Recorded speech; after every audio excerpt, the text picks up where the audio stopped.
আমরা জুলাই গণঅভ্যুত্থানে একটা অসমাপ্ত কাজ হয়তো করেছি। কেন সমাপ্ত হয় নাই, কেন পারি নাই, সেটার জন্য আমাদেরকে দায়ী করতে পারেন, অনেকেই করতে পারেন, কিন্তু বাস্তবতা হলো আমরা কারো সমর্থনটা সেই সময় পাইনি।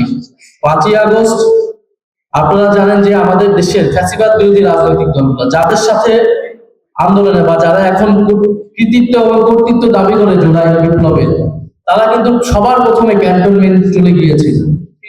যেখানে গণ অভ্যুত্থান সংগঠিত হচ্ছে রাজপথে, জনগণ রাস্তায়, ছাত্র সমাজের নেতৃত্বে আন্দোলনটা সংগঠিত হয়েছে।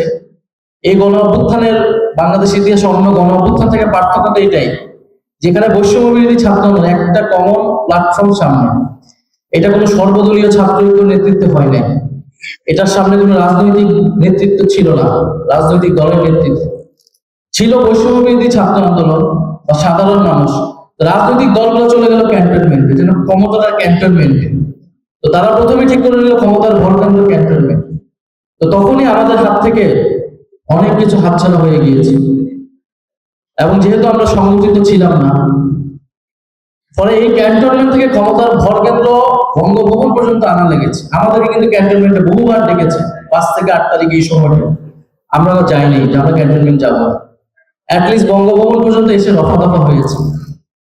তো সেই জায়গায় রাজনৈতিক দলগুলোর ভূমিকা কি ছিল সেটা আসলে বিশ্লেষণ করা প্রয়োজন, এবং তারা এখনো যে ভূমিকা, এই ভূমিকা দেখে বোঝা যায় যে সেই সময় তাদের ভূমিকাটা কি ছিল। কারণ শেখ হাসিনা চলে যাবে এটা অনেকের ইচ্ছা ছিল, কিন্তু ক্ষমতা কাঠামোর কোনো পরিবর্তন হবে এটা অনেকের ইচ্ছা ছিল।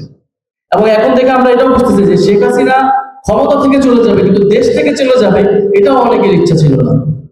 ফলে একটা কার্যত বিরোধী দল, একটা প্ল্যান ছিল যে আওয়ামী লীগকে বিরোধী দল থেকে আবার ক্ষমতায় আনার যে পরিকল্পনা, কিন্তু বাংলাদেশের মানুষ তার অভিজ্ঞতা থেকে বুঝেছে যে এই দল যদি ক্ষমতায় আসে, ইতিহাসে দুইবার সুযোগ পেয়েছে, একবার বাকশাল করেছে, আরেকবার 3টা নির্বাচনকে খেয়ে দিয়েছে। ফলে এই দল বাংলাদেশের জনগণের জন্য, ভবিষ্যতের জন্য, উন্নতির জন্য সহায়ক হবে না।